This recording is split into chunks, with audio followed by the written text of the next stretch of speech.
দেখো বন্ধুরা, একদম নামিয়ে নিয়েছি আর একদম কিন্তু মাখো মাখো ঝোল আমার রেডি।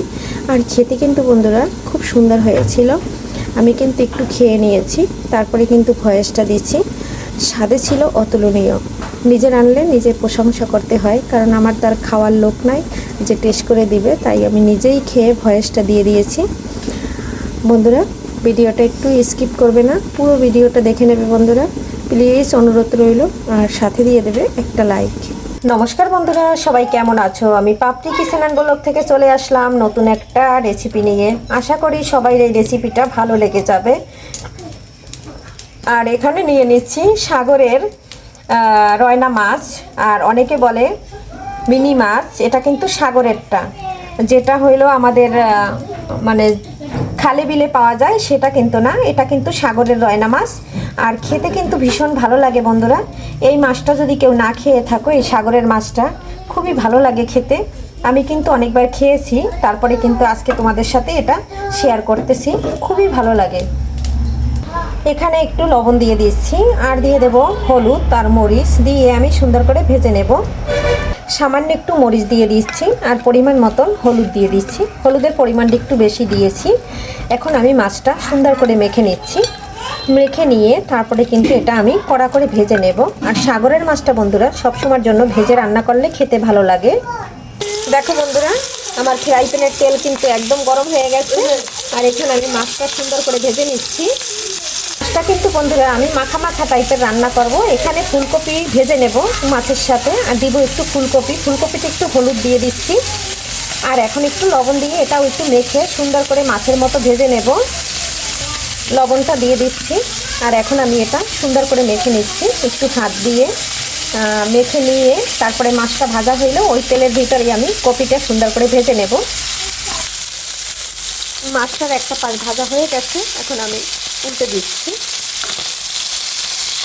আর এই মাছটা কিন্তু অনেকটা শক্ত বন্ধুরা, এটা কিন্তু ভাঙবে না। আর এরকম ভেজে রান্না করলে সাগরের যে কোনো মাছ ভাজার পরে একদম শক্ত হয়ে যায়। দেখতে কিন্তু একদম রয়না মাছ বলো আর মিনি মাছ বলো একদম ওই রকম, আর খেতেও কিন্তু একই রকম। দেখো বন্ধুরা, মাছগুলো কিন্তু আমার একদম ভাজা হয়ে গেছে। আর আমি খুব সুন্দর করে এপাশ ওপাশ একদম লাল লাল করে ভেজে নিয়েছি। এখন আমি তুলে নেব। আর একদম লাল লাল করে ভেজে নিয়েছি। মাছটা তুলে নিয়েছি, এখন আমি ফুলকপিটা দিয়ে দেবো তেলের ভিতরে, খুব সুন্দর করে ভেজে নেব।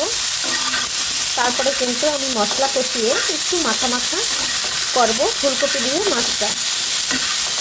আর এটা কিন্তু এভাবে একদম কোনো জল দেব না, একদম তেলের উপর ভেজে নেব। সম্পূর্ণ মাছগুলো খুব সুন্দর করে ভেজে তুলে নিয়েছি। দেখো বন্ধুরা, ফুলকপিটা কিন্তু একদম ভাজা হয়ে গেছে। দিয়ে কড়াইতে তেল দিয়ে দিয়েছি। এখন আমি পেঁয়াজটা দিয়ে দেব। পেঁয়াজটা দিয়ে দিচ্ছি, আর এখানে অনেকগুলো রসুন থেতো করে দিয়ে দিলাম। কারণ মাছটা আমি একটু শুকনো শুকনো করে রান্না করব। পেঁয়াজটা অনেকটা সিদ্ধ হয়ে গেছে। এখন এই পর্যায়ে হলুদটা দিয়ে দিচ্ছি কিছুটা শুকনো মরিচ। এখানে দিয়ে দিচ্ছি একটু ভিনেগার গুঁড়া। স্বাদ অনুযায়ী দিয়ে দিচ্ছি লবণ। যেহেতু মাছে ফুলকপিতে লবণ দেওয়া আছে, তাই পরিমাণটা একটু বুঝে দিতে হবে। আর ফুলকপি রান্নায় যদি একটু লবণ বেশি হয় খেতে ভালো লাগে না বন্ধুরা। ভালো করে কষিয়ে প্রথমে ফুলকপিগুলো দিয়ে দেব। এখানে এখন কয়েকটা মরিচ দিয়ে দিলাম মাঝখান থেকে ফালি করে। ফুলকপি দিয়ে সামান্য একটু গরম জল দিয়ে দিচ্ছি। এখন আমি এটা একটু কষিয়ে নেব। ফুলকপিটা কষানোর পরে আমি যে সামান্য একটু মাখা মাখা রান্না করবো, সেটার জন্য আমি গরম জলেই ব্যবহার করব। ভেজে রাখা মাছগুলো এই পর্যায়ে এখানে দিয়ে মাছটা একটু কষিয়ে নেব। আর বন্ধুরা, সাগরের মাছ রান্না করতে বেশি একটা মশলার প্রয়োজন হয় না। এই মাছটা কিন্তু এমনিই খেতে ভালো লাগে। আর সাগরের মাছে প্রচুর আয়রন আছে বন্ধুরা। যারা আমার ফেসবুক থেকে ভিডিওটা দেখবে একটা ফলো দিয়ে দেবে, আর যারা ইউটিউব থেকে দেখবে তারা একটু সাবস্ক্রাইব করে দিবে। আর যে বন্ধুরা আমার সবসময় ভিডিও দেখো এবং সুন্দর সুন্দর কমেন্ট করো, এবং অনেক অনেক ভালোবাসা জাগায়। তাদের জন্য অনেক অনেক মন থেকে ভালোবাসা এবং দোয়া আশীর্বাদ রইল। একটু নেড়ে চেড়ে দিচ্ছি। দেখো বন্ধুরা, আমার মাছটা আর ফুলকপিটা কিন্তু পছন্দ হয়ে গেছে, একদম তেলটা ছেড়ে দিয়েছি। আর এই পর্যায়ে কিন্তু আমি গরম জলটা দিয়ে দেব। পুরো তেলটা একদম ভেসে উঠেছে। এখন আমি গরম জলটা দিয়ে দিচ্ছি। দেখো বন্ধুরা, আর এদিকে কিন্তু আমার মাখো মাখো ঝোল হয়ে আসছে। এখন এই পর্যায়ে একটু জিরার গুঁড়ো দিয়ে দেবো আর একটু ধনেপাতা দিয়ে দেবো। আর আমার কিন্তু একটা মাছও বন্ধুরা ভাঙে না, আর কত সুন্দর একদম। সাগরের মাছটা একটু জিরার গুঁড়ো অবশ্যই দিবে, তাহলে কিন্তু ঘ্রাণটা থাকবে না। অনেকে সাগরের মাছ খেতে পছন্দ করে না গন্ধের জন্য।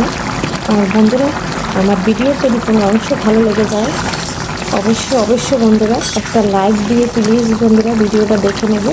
তোমাদের একটা লাইকের কারণে আমি যেতে পারবো নতুন নতুন বন্ধুদের কাছে। আর এদিকে দেখো, ফুলকপিটা একদম আস্তা রয়েছে, আর কত মানে একদম একটু গলে যায় না বা ভেঙে যায় না। আর ধনেপাতার সিজন, ধনেপাতা দেবো না সেটা করা হয় না।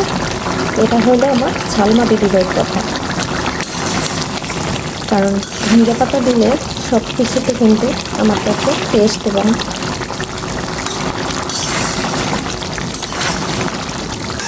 দ্বিগুণ বেড়ে যায়। ধনে পাতাটা কিন্তু স্বাদটা শীতের দিনে অনেকটা বাড়িয়ে দেয়।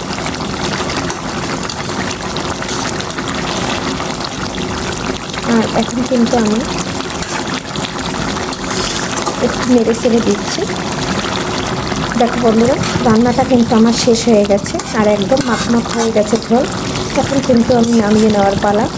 বন্ধুরা, আজকের ভিডিও এখান থেকেই রাখছি। পরবর্তীতে দেখা হবে নতুন কোনো ভিডিও নিয়ে। এ পর্যন্ত সবাই ভালো থাকবে, সুস্থ থাকবে, আর পরবর্তী ভিডিও দেখার আমন্ত্রণ রইল। Bye bye.